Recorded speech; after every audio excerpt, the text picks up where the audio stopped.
about a brown trout release, everybody. There he goes.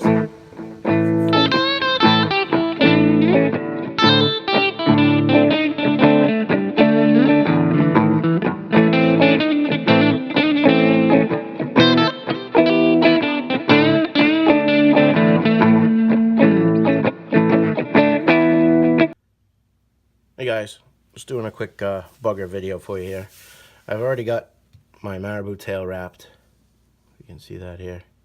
Got a tungsten bead, 6/0 thread. This is a size 10 hook with a tungsten bead, black marabou tail, a little bit of flashabou for the back. 6/0 thread. What I wanted to talk about today was chenille. You know, you got your standard black chenille that most people would use for a bugger. This stuff here, which is, it's great, you know, and it works really good. I don't have any problems with that. The only thing is with a standard bugger, you wrap it with feathers. Now, I personally have started using this stuff here, and I will never go back. This is permanently going to be my bugger chenille. It's like a pearl chenille. It's a brown color, but it's awesome stuff. I mean, it's just great.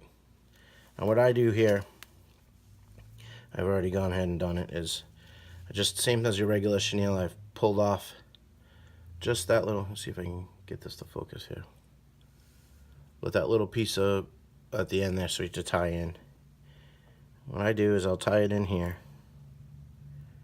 If you guys haven't used this particular chenille, this is great for some saltwater applications too. I mean, it's just awesome stuff. Get this tied in here and I'll show you. I have some in pearl. It's great for if you're making gurglers. But I found you can't beat this on a bugger. And it stays on the hook. I've caught 30 fish on one bugger and not had it come apart. I'm going to go up here right behind the bead and just put a half edge in so I can wrap this here. Oh, I got you guys going. All right. Half edge. Now, when I go to wrap it, I do put an extra wrap here on the back. The reason for that is I just find it helps hold up a little bit better here on the back. Now, as you come back here, you're going to work your way to the front. What I'll do is every other turn, I'll stroke back the fibers because sometimes they do get kind of hung up here in the body section. You know what? I don't like the way that looks in the back. I'm going to bring that back on. You know, that's the beauty of fly tying. A lot of people will just, it looks good enough. But, you know, if you don't like it yourself, you can fix it. And that's exactly what I'm going to do. I didn't like that first wrap in the back. So, there we go. That looks a lot better. Now, I'm going to wrap it all the way up, tight wraps, all the way up to the front. I'm telling you guys, you got to check out this stuff. If you haven't used this chenille, it is amazing stuff. That looks much better there now. Get this out of the way. This stuff here, I tell you, it's so much better. I could tie them. I'm going slow here because I'm explaining to you guys, but I can generally tie. I can put together a couple of these, and I get the camera, of course, the tripod in my way.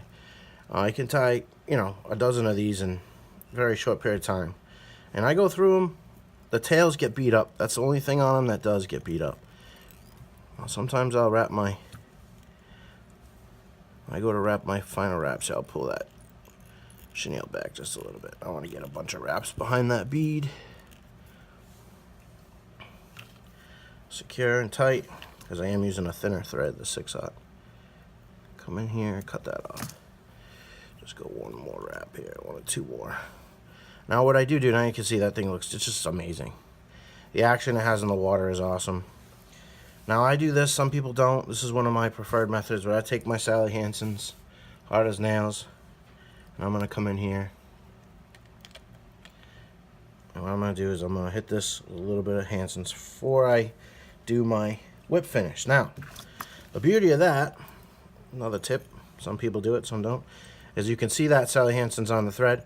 You don't have to go back in and dip it in when you finish tying it off. Sorry, so I didn't finish the whip finish off there for you, but I got interrupted by a phone call. Anyhow, I'm going to give you guys see if I can get it to focus here, a close-up of the finished product here. That's how it looks with the tungsten bead. All the way around there for you. Well done. And I'm telling you, this stuff right here, this chenille is what you want. Give this stuff a try. The pearl chenille, this is medium black. This one here is not. It's a medium brown color here. But the black I have as well. I also have it in a regular standard pearl color, a white. But this is what you want. This bugger right here is it's the ticket. And I don't put any feathers. This stuff stays on the hook really well. Never had it come off here. The chenille anyway has never come off on me here. The tails get beat up, and I even sometimes while I'm out in the water, I'll pinch them off too if it's not exactly the desired length or if I have it a little too bushy. But this looks pretty good. This one's just about perfect. Let me know if you guys have any questions on the products and stuff that I use here or the materials. And if not, good luck on the water, guys. We'll catch you later.